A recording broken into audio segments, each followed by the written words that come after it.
శిశుపాలుడు చేది రాజ్యానికి రాజు.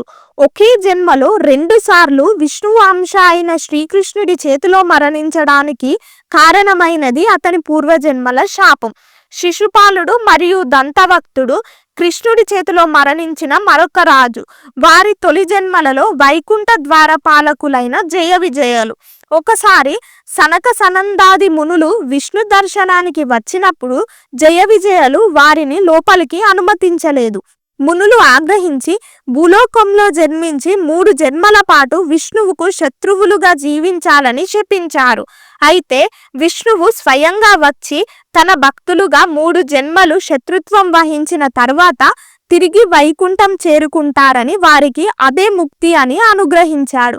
అయితే ఈ శాపం ప్రకారం జయ విజయాలు వహించిన శత్రు జన్మలు ఏంటంటే, మొదటిది హిరణ్యాక్షుడు హిరణ్యకశిపుడు, రెండవది రావణాసురుడు కుంభకర్ణుడు, మూడవది శిశుపాలుడు దంతవక్తుడు. అయితే అసలు శిశుపాలుడి వరం ఏంటి, శ్రీకృష్ణుడి దయ ఏంటి అనేది నెక్స్ట్ వీడియోలో తెలుసుకుందాం. Until then please like, share and subscribe to my channel Pravikavya Tarangam. Thank you.